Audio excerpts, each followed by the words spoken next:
छत्तीसगढ़ की सरकार बिहार सरकार से सीखने को आतुर है। वहां के विधायक, वहां के कई अधिकारी 9 मार्च से लेकर 11 मार्च तक बिहार में रहेंगे। नीतीश कुमार की सरकार और तेजस्वी यादव की सरकार कैसे शराबबंदी को यहां पर लागू की गई है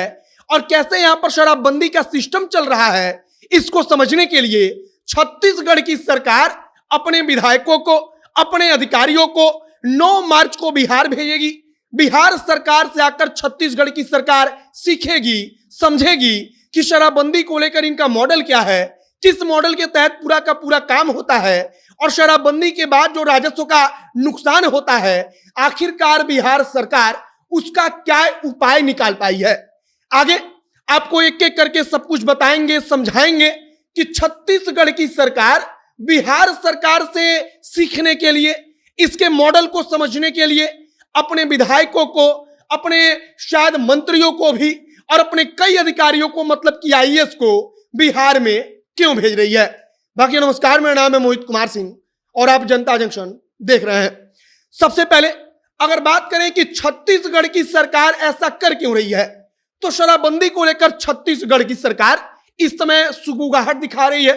छत्तीसगढ़ की सरकार की तरफ से कहा गया कि हम अपने विधायकों को और एक अधिकारियों की टीम को भेजेंगे, जो टीम बिहार में आएगी, पटना से लेकर नालंदा तक के, राजगीर तक का जो एरिया है वहां पर घूमेगी, समझेगी कि आखिरकार शराबबंदी के बाद कैसे पूरा का पूरा जो वहां पर सिस्टम चल रहा है वो किस तरीके से काम कर रहा है। आप समझिए कि किस तरीके से पुलिस शराबियों को पकड़ रही है या शराब को पकड़ रही है, इसको छत्तीसगढ़ की सरकार के अधिकारी समझेंगे, इस बात को छत्तीसगढ़ सरकार के विधायक समझेंगे और इस बात को यहां से सीख कर जाकर वो छत्तीसगढ़ की सरकार को रिपोर्ट देंगे, बताएंगे कि बिहार की सरकार किस आधार पर काम करती है, किस आधार पर वहां पर शराबबंदी का पूरा मॉडल खड़ा है और उसी मॉडल के आधार पर छत्तीसगढ़ की सरकार शायद अपने यहां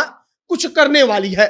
इस बात को लेकर चर्चा बहुत तेज है और अब तो बाकायदा कहा जा रहा है कि 9 मार्च मतलब कि 9 तारीख को जो छत्तीसगढ़ सरकार की टीम होगी वो बिहार में पहुंच जाएगी। 11 मार्च तक छत्तीसगढ़ सरकार के विधायक, छत्तीसगढ़ सरकार की तरफ से जो आईएएस आएंगे, आईपीएस आएंगे अधिकारी, वो रहेंगे और बिहार के तमाम इलाकों में बिहार की सरकार उनको दिखाएगी, घुमाएगी, समझाएगी कि आखिरकार यहाँ पर शराबबंदी का मॉडल क्या है। शराबबंदी के बाद से हो सकता है बिहार सरकार बताए कि क्या बदलाव आया है, जो डेटा वगैरह होता है, सर्वेक्षण वगैरह होता है, उसके डेटा को छत्तीसगढ़ की सरकार को बिहार सरकार बताएगी, समझाएगी और इस बात पर अमल छत्तीसगढ़ की सरकार करेगी। और अब कह सकते हैं कि छत्तीसगढ़ की सरकार बिहार सरकार से सीखेगी, बिहार सरकार से जानेगी कि शराबबंदी के इनका मॉडल कैसे चल रहा है और उसी आधार पर अपने यहां जाकर लागू करेगी। बाकी अब नीतीश कुमार की शराबबंदी को लेकर चाहे जितनी भी चर्चा चले कि वो सफल है, असफल है, शराबबंदी के बावजूद यहाँ पर शराब बिक रही है, रोज कहा जाता है कि शराब पहुंच रही है, बल्कि सरकार की सबसे बड़ी असफलता है कि शराबबंदी के बावजूद शराब यहाँ पर इतनी अधिक मात्रा में पहुंच रही है और सरकारी डेटा ही कहता है कि महीने में लाखों लाखों लीटर शराब आ रही है। लेकिन इन सब के बावजूद इसका दूसरा पक्ष यह भी है कि दूसरे राज्य की सरकार बिहार सरकार से सीखना चाहती है, समझना चाहती है कि यहाँ पर शराबबंदी का मॉडल किस प्रकार से लागू हुआ है, समझना चाहती है कि आखिरकार यहाँ पर शराबबंदी के बाद राज्य सरकार राजस्व के नुकसान से कैसे निपट पाई, राजस्व के नुकसान का यहाँ पर विकल्प क्या निकल पाया। यह सब कुछ दूसरे राज्य की सरकार बिहार से सीखना चाहती है और इसीलिए छत्तीसगढ़ सरकार के विधायक, मंत्री या कह लीजिए कि बड़े अधिकारी सब लोग बिहार में आ रहे हैं। अब 9 से 11 मार्च तक वो अधिकारी, वो विधायक क्या करेंगे, इस पर हमारी नजर बनी हुई है। बिहार सरकार उनको क्या क्या बताएगी, कौन कौन सा रिपोर्ट उनके समक्ष